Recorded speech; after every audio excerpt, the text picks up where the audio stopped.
Hi, friends. My name's Trish Roberts. I'm going to talk about that image later about Palestine. Um, so I just wanted to share a few topics with you tonight or this morning. And one of them is about William Binney, the NSA whistleblower. And he was talking recently to Jimmy Dore on the Jimmy Dore show. And he said some interesting things, and I just thought I transcribed them because I just wanted to share them with you. I think it sort of encapsulates the state of the US and so-called democracy. And, the US is really an oligarchy, but, that it's often talked about that it's a democracy. So I thought I'd share this little exchange from the Jimmy Dore show. And for those of you who are not familiar with William Binney, he's an NSA whistleblower, and he was a former highly placed intelligence official with the United States National Security Agency, and he turned a whistleblower and resigned in the late October 2001 after more than 30 years of service with the agency. And I just wanted to talk about the mess that is, the president, the intelligence agencies, Wall Street, the military-industrial complex, the ISPs and telecommunications industry, and the corporate media, and how it's kind of like a cluster F. So anyway, William Binney said to Jimmy Dore, quote, "One of the directors of Central Intelligence who said they were big in trying to infiltrate the mainstream media for decades, and he said, quote, 'Well, we've succeeded when most of what is believed is false,' end quote."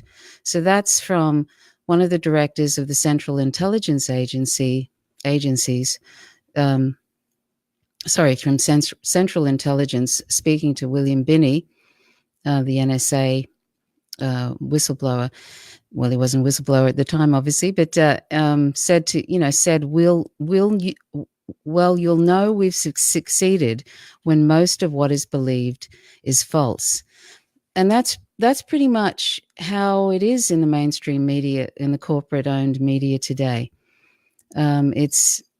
Most of what is reported is absolutely, unfortunately, this term fake news, but it actually is just a lot of it is false, and it's and either deception by omission or just promoting the government narrative. So it looks like the Central Intelligence, with their infiltration into the mainstream media, has been successful, I would say. And they started I think it was the Mockingbird program in the 50s, and that was their intention, to infiltrate mainstream media. And I think if you've seen that movie Good Night and Good Luck, I think they sort of address that there. So anyway, so I'm going to sort of go on. So that was what Binney said in the beginning. And Jimmy Dore said, "So you're saying the intelligence community is trying to control the narrative on this Russiagate thing and this indictment, right, before the Helsinki meeting with Putin. This was to undermine that and to control the narrative. And let me say to you, it seems to be working like a charm, is it not?" And William Binney says, "It is. But it's even worse than that, though, Jimmy. This is what I told Director Pompeo when I met with him at the CIA. I said, your intelligence agencies are lying to you and to the president and to this government, and they're not telling you the truth. It's like how you get into weapons of mass destruction, slam dunk, that's a lie. These are all lies. They say they're not spying on US citizens. That's a lie. Not spying on Congress. That's a lie. Brennan was doing it. He got caught at it. Spying on the Senate intelligence community, doing their report on CIA torture. So this is just a whole series of lies, trying to manipulate the entire government. This is why I call them the Praetorian Guard. they want to determine who the emperor is and what the emperor does. And I'll just stop for a moment. And the Praetorian Guard used to assassinate lots of Roman emperors, and they did a lot of agent provocateur sort of stuff, and they were a bit of a disaster, and eventually they were shut down, but they lasted for 200 or 300 years, and they were very close. They were very close to the emperor, but they also controlled the emperor and often killed the emperor. So anyway, that's sort of what he's talking about with the CIA. That's why Binney calls them the Praetorian Guard. So Jimmy Dore says, so what does the military-industrial complex want Trump to do? They seem to be humming right along. They increased the budget even. Trump is bombing in Yemen. He is doing the bidding of Israel, Saudi Arabia. So what is it that he is not doing that they want him to do? Is it still Syria? And William Binney said, no, the new thing is Russia, Russia, Russia, a new Cold War. That means more trillions of dollars into the coffers. That's the big swindle. And Jimmy Dore says, so this is just to reignite a Cold War so we can up the military spending permanently. That's all this is. And William Binney said, that's it. And Jimmy Dore says, so this is exactly what Eisenhower warned us against, correct? And William Binney says, yes, it is. And I was saying behind the shadow government, which is what this is, all the agencies getting together. It is the deep state, the military-industrial intelligence complex, and all the banking is a part of that. And even the technology people are a part of that too. All the internet service providers, the telecommunications companies are all part of it. So it's the deep state that is driving the push for more and more money, to make more and more contracts from government, more and more control. I keep saying that this whole thing all boils down to 3 words: power, control, and money. That's what's been governing the way people act internally in the agencies. I mean, they even lie within the agencies to manipulate and move money around. And they lie from agency to agency. If one agency gets above or has an advantage over another, they can say, therefore, they need more money. And even within the government, the members of Congress are giving out money according to how many people put some military base or some kind of facility that brings money into their constituents' area. So they can say, we brought this in here, and now you get more jobs, more everything here. We're helping out our community, so re-elect me. That's the whole point. That's how it spins up, And then Jimmy Dore says, this is super depressing because it doesn't seem like it's going to go away. Like there's no reporter at the New York Times that's going to write a story about what you're talking about right now. There's no host at MSNBC that's going to tell the truth about this Russiagate investigation. Are you surprised at that? Hold on, I just want to check and make sure people can hear me. You can all hear me okay? Hi, Deb. Hi, Maureen. Hi, Faker. Hi, Christine. Hi, Hapita. Hi, Magdalena. Hi, James. Hi, Cher. Hi, Jamie. Sounds like the magic mirror, doesn't it? So anyway, you can all hear me? Okay. Just leave a comment if you can hear me. Okay. Thanks, Hapita. Okay, so I'll just continue with this. So William Binney said, no, because for me, from what I've seen, they have successfully been infiltrated and threatened by the shadow government. It's just like Chuck Schumer warned, they're threatened too.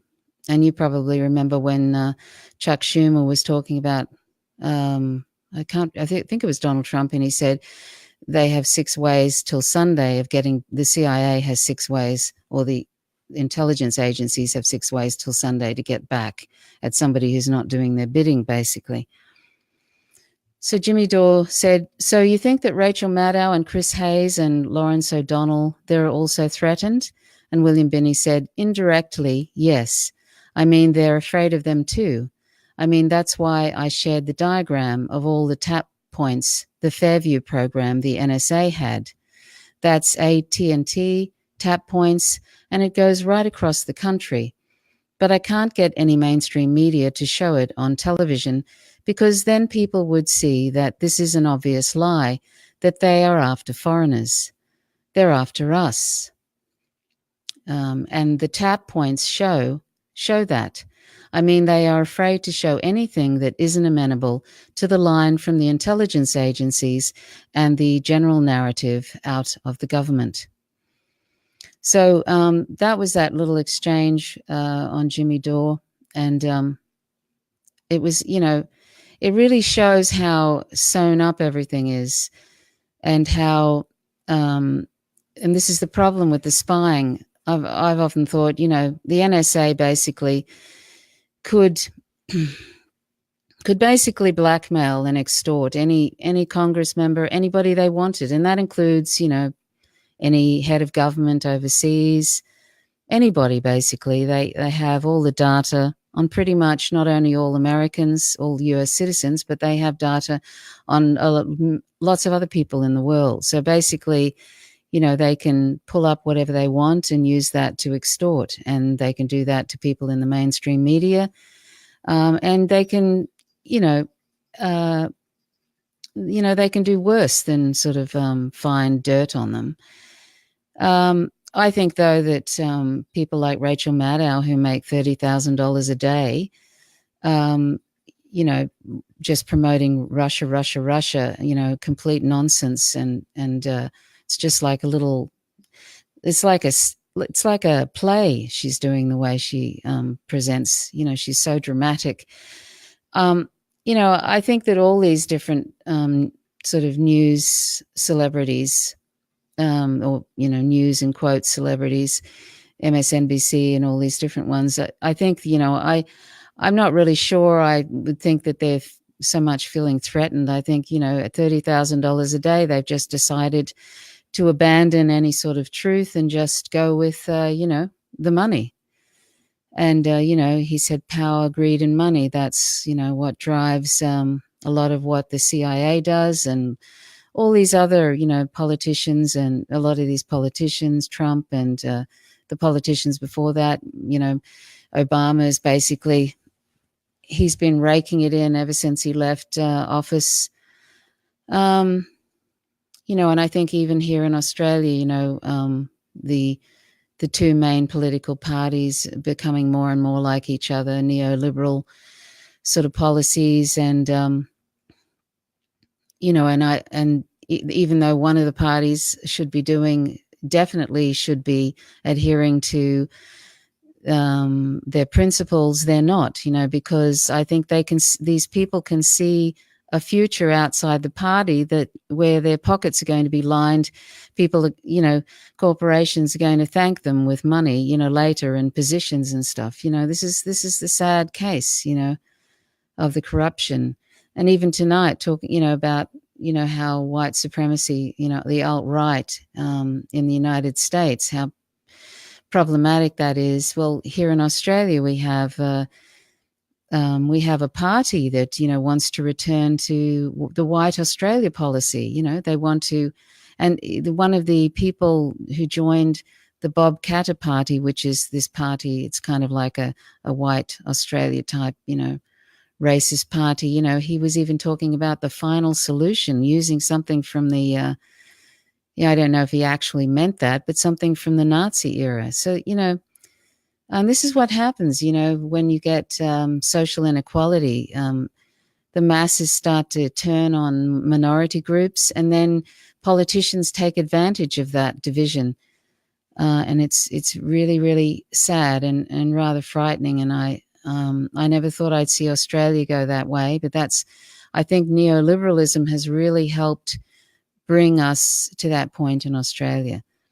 The social inequality is becoming more and more pronounced, and with that, people turn on different minority groups, and with all the vilification of Muslims and asylum seekers here, it's just dreadful. I often sort of liken what we do in the Middle East, excuse me, to somebody setting a house on fire, and when all the occupants run out of the house, desperate to find, somewhere to stay, some safety, we then say, I'm sorry, you can't come here.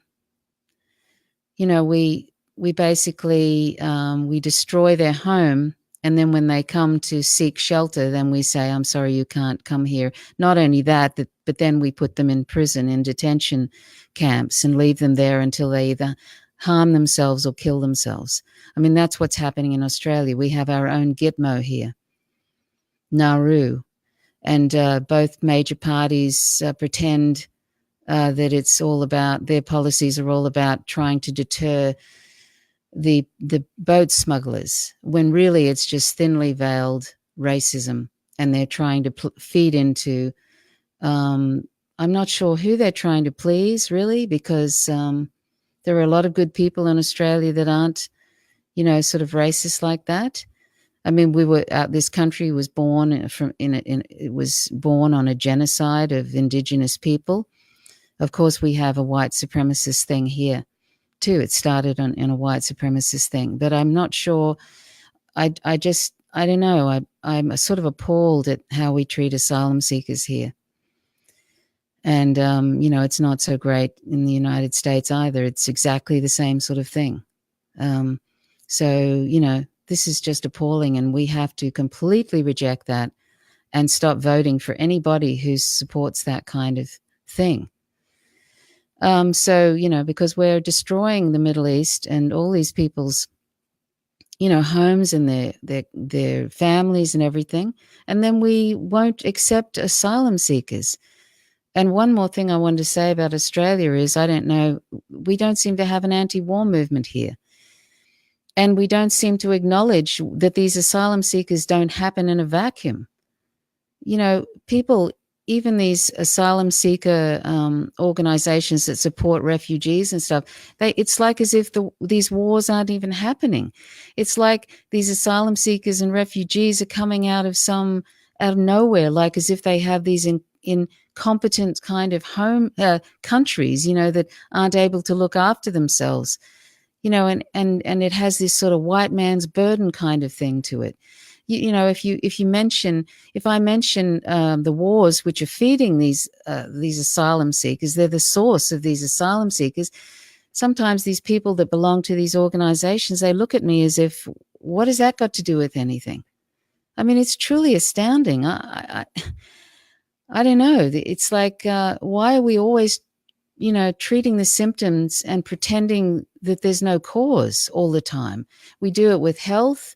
We do it with, all kinds of things, ignoring the cause, either because it's inconvenient, or I think it must be because it's inconvenient to think about the cause. It's much easier to sort of point to the symptoms, and of course you get lots of NGOs that arise, charities that want to look after these symptoms of social inequality and of war.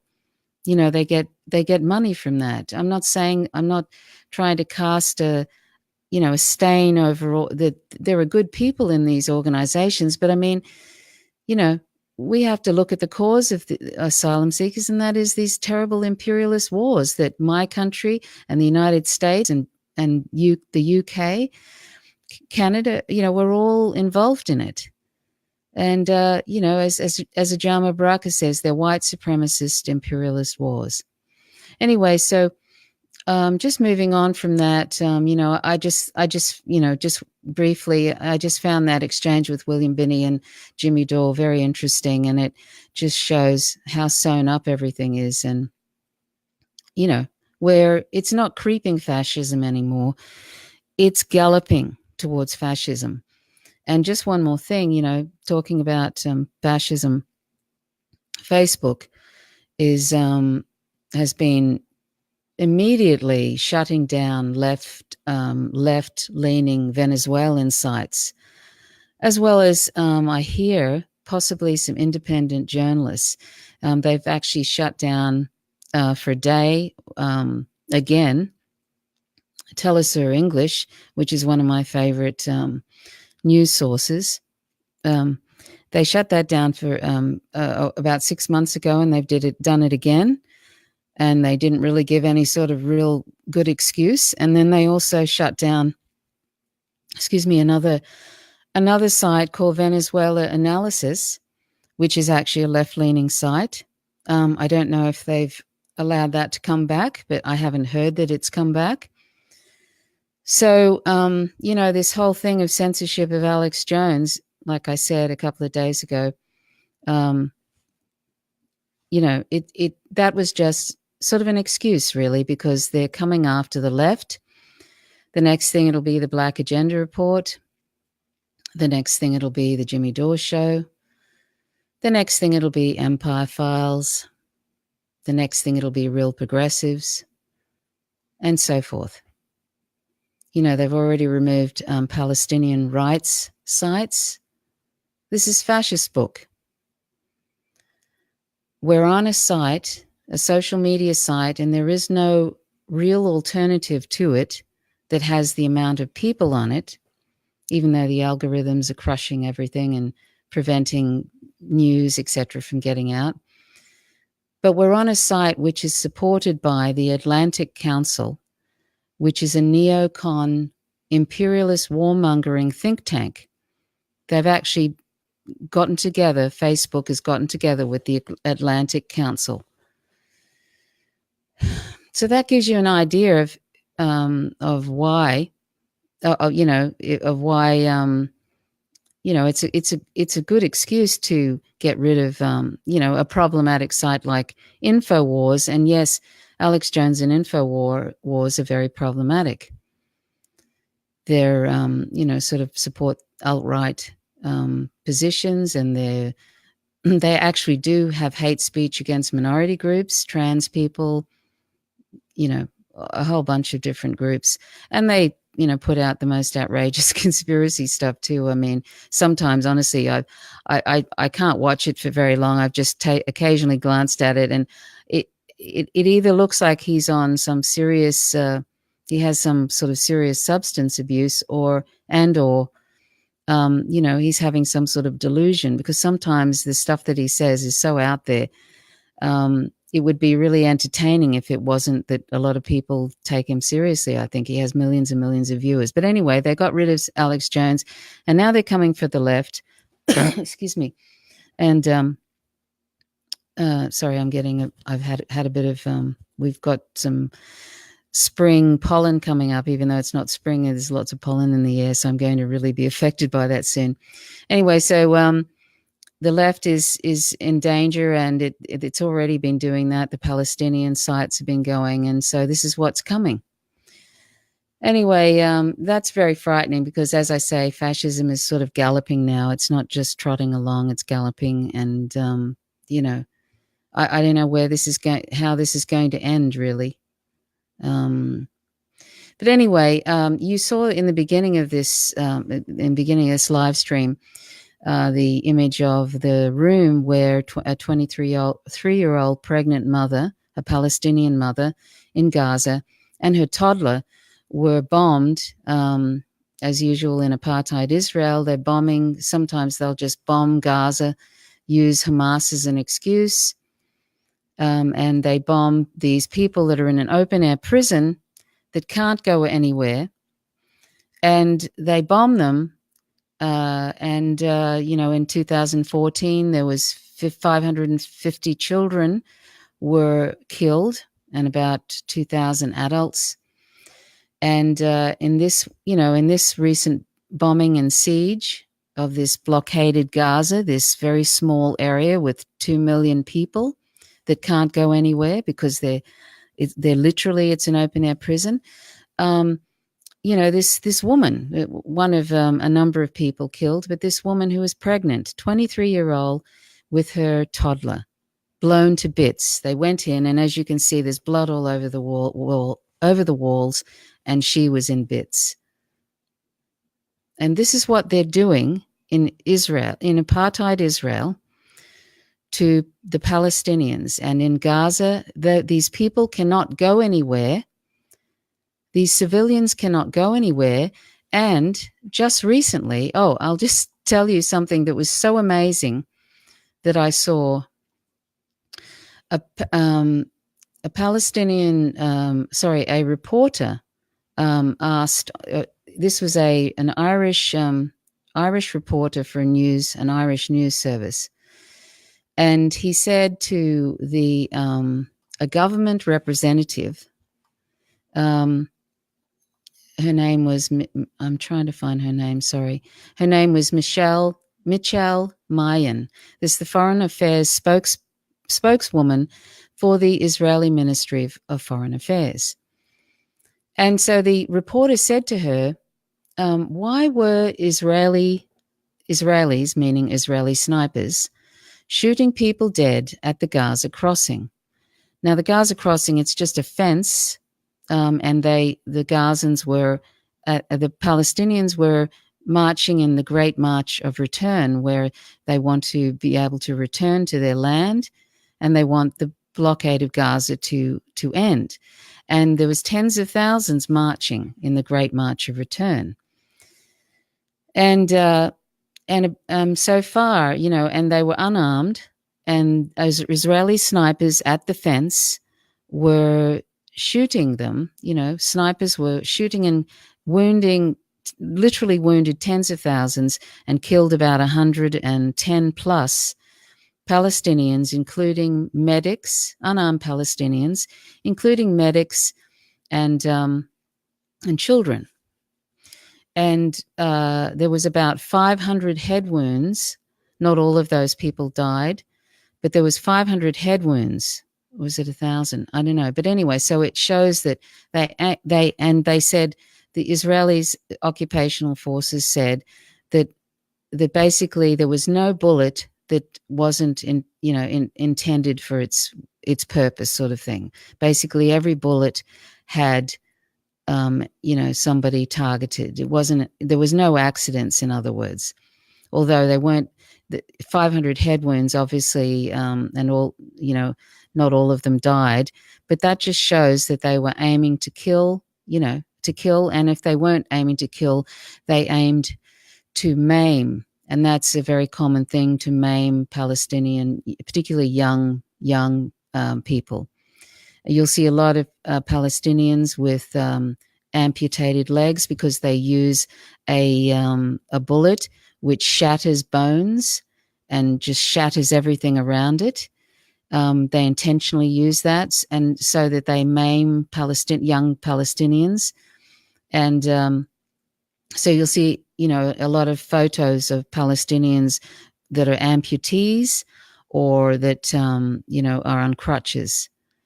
So, I mean, and this is sort of going on, and the UN, this is just a small glimpse of what's going on for Palestinians in this apartheid state of Israel, and it is an apartheid state at this point.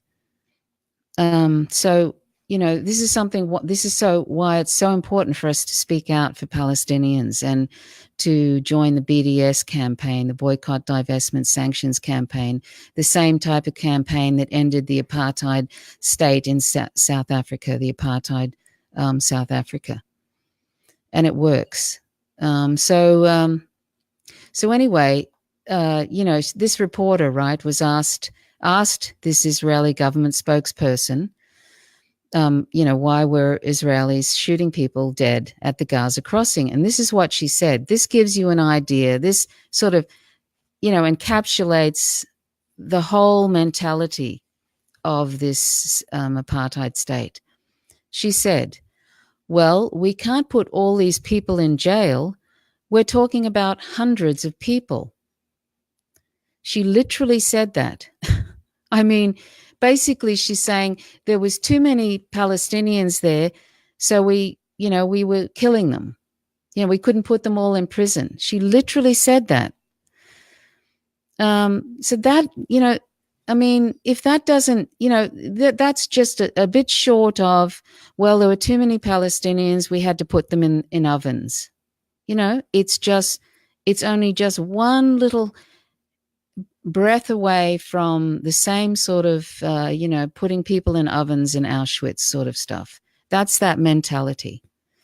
We can't put all these people in jail. We're talking about hundreds of people. In other words, we just killed people because we couldn't put them in jail. I mean, these are unarmed Palestinians, unarmed people, just like you and me, protesting, being blockaded in this open-air prison in Gaza and having, bombs being, sent into them and blowing them up and killing all their children, 4 hours of electricity a day, unclean water. They've also now started they're constructing a sea barrier at the Gaza Strip, a sea barrier outside of the Gaza Strip to prevent anybody getting in from the sea. They've always been preventing. They attack flotillas that come in to bring supplies into Gaza. And a few years ago, they attacked a flotilla and they killed nine of the people that came in with the flotilla. I think it was about 9. Anyway, so they're building this underwater barrier, and the building, it's costing about $833 million. It's at the northern Gaza fence with Israel, and the construction at the beach, and it's expected to be completed this year. And the barrier consists of 3 layers, according to Haaretz, the first below the water, the second made of stone, and the third made of barbed wire. And an additional fence will surround the barrier. So, and one of the government people said it's to block any possibility of entering Israel by sea. Well, it's basically entering Gaza by sea. And, it's, and then there's an inland underground barrier is also being built around the Gaza border, and that'll include a concrete wall fitted with sensors dozens of meters below the ground and standing 6 meters above the ground. I mean, if this doesn't sound like a concentration camp, a genocidal concentration camp, I don't know what does.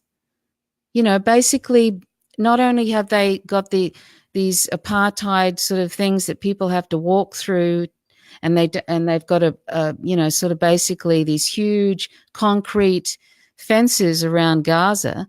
They're also trying to prevent anybody from being able to come anywhere near them via the sea with this sea barrier. I mean, it's just unbelievable. That the UN hasn't even said anything about this sea barrier. I'll see if I can find hold on a sec.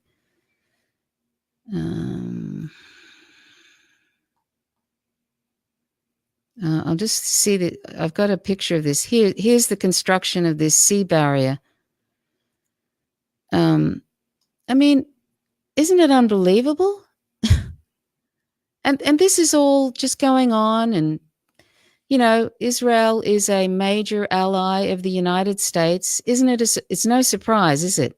With the human rights abuses of the United States, the U.S. empire, and these sort of absolute genocidal sort of speech towards Palestinians, and Israeli snipers killing them, unarmed protesters, just shooting them down, blowing them up, and they can't go anywhere in Gaza.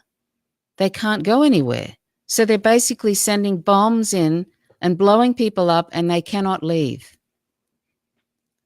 This is what's going on. And the UN hasn't even said anything about this.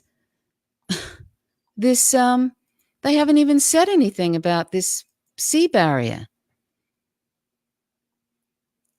I don't know. It's just absolutely outrageous. 2 million Palestinians live in the Gaza Strip, and 1.4 million are refugees. I'm going to leave some links to the Empire Files. They've done some great programs on why this has happened to Palestinians. They've been colonized, and it's an ongoing colonization. And I'll leave some great links to Empire Files programs that explain this perfectly, how this has happened and what it's like. Give you an idea of what it's like. So anyway, So I'm going to move on from that, and I hope that you will check out those programs. So I wanted to move just quickly to I've mentioned Eyes Left, which is a podcast by Mike Preisner, who's a veteran, an Iraq veteran, and also Spencer Rapone, who is an Afghanistan veteran. And I've suggested, I strongly suggest that you check it out because it's really excellent, particularly the debut episode. They've now done 3 episodes. I haven't listened to the third one. It only came out tonight, but you can find them on soundcloud.com/eyes left, EYES LEFT. And on their second podcast, they mentioned how the U.S. military is recruiting Mexicans for war, and then they promise them citizenship. And then when these Mexicans return after their 2 or 3 years or whatever in the army, and they manage to survive, then the U.S. Army says, "I'm sorry. Did we, promise you citizenship? I'm sorry. No, we're not going to give you citizenship." And not only that, then they deport them. So this is what the military is doing to Mexicans. Anyway, so I invite you to check out Eyes Left because it's going to be great for anybody who's in the military and who's questioning these immoral wars. And it's great for the public to see just the disaster that's going on there, because they give you the Mike Preisner and Spencer Rapone have a great insight into the military, obviously, and they also know what's happening at the present time. So they're sharing information about what's going on in Afghanistan and Iraq, etc. So it's sort of like it's very, very important. It's a very important podcast. It's very important that people share it with people in the military. And it's intended to help military people resist and get out of this immoral war, so that they're not continuing to kill and terrorize, Afghanis and Iraqis, etc. It's basically, it's intended to help them get out and resist. So it's really, really important. I